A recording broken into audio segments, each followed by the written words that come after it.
আসসালামু আলাইকুম বন্ধুরা, আজকে আমরা আমাদের রুমের ভিতরে সবাই মিলে একটি রাজহাঁস খাবো। তো আমাদের মালিকেরা সবাই মিলে একটি রাজহাঁস নিয়ে এসেছে, মাত্র আমাদের কাছ থেকে 5 রিয়াল করে নিয়েছে মাত্র ময় মশলা নেওয়ার জন্য। ওরা খুবই ভালো মালিক, আপনার খাওয়াতে বললি ভালো, আমরা সবাই জানি। কিন্তু আজকে আমরা সবাই মিলে একটি রাজহাঁস খাবো, তো তার জন্য প্রস্তুতি নিতেছি। আপনার আমার সাথে দেখতে পাচ্ছেন যে একটা লোক যে বসে আছে, ওর জন্য ও একটা রাজহাঁস নিয়ে এনেছে। ও আলাদা খাই, আমরা আলাদা খাই। তো আজকে আমরা সবাই মিলে রাজহাঁস খাবো।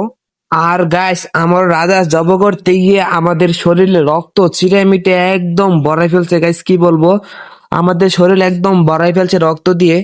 বাথরুম মাথরুম সবকিছু একদম লাল করে ফেলছে। কেউ যদি আসে আমাদের বাথরুমটা চেক করে, মনে হবে যে এখানে কোনো মানুষ খুন করা হয়েছে, এরকম অবস্থা হয়েছিল।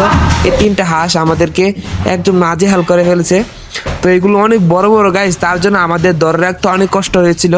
ফাইনালি গাইস, আমাদের রাজহাঁস জব করা শেষ এবং সবকিছু কুটে কুটে ফেলেছি। এখন রান্না বসেছি, আপনার রান্না টান্না করে খাবার খেয়ে ঘুমিয়ে যাব। আপনার গাইস, আমি অনেক দিন ধরে ভাবতেছি যে আমার রুমের ভিতরে একটি বেড নিব, আপনার যেটাকে আমরা বাংলা ভাষায় খাট বলি, খাট চৌকি যেটা যাই বলেন।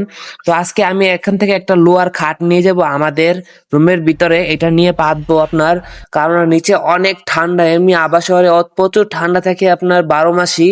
তো নিচে ঘুমানোর জন্য অনেক ঠান্ডা গাইস, কি বলবো। তো তার জন্য একটি বেড নিয়ে ফেলতেছি আমার রুমের ভিতরে।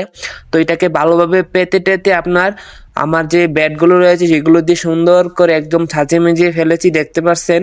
তো এখানে আজকে আমি ঘুমাবো আপনার। তো ফাইনালি গাইস, আমাদের বেড পাতা হয়ে গেছে এবং এর ফাঁকে ফাঁকে আমাদের রান্নাটা হয়ে গেছে। এটা হচ্ছে আমার হাঁসের মাংসটা।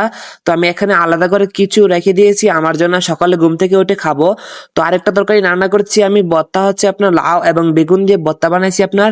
ওইটা আজকে আমি রাতের বেলা খাবো, খাইতে ঘুমাই যাবো। আজকে এটাতে মিক্স করে রান্না করবো, রান্না করার পর সেরকম একটা স্বাদ আসবে গাইস, সেরকম মানে টেস্টটা অনেক মানে অসাধারণ ছিল। আমি খেয়েছিলাম, তার জন্য আমি বুঝতে পারতেছি। তো আজকের জন্য বিদায় নিচ্ছি, আল্লাহ হাফেজ, সবাই ভালো থাকবেন এবং কি আমার জন্য দোয়া করবেন।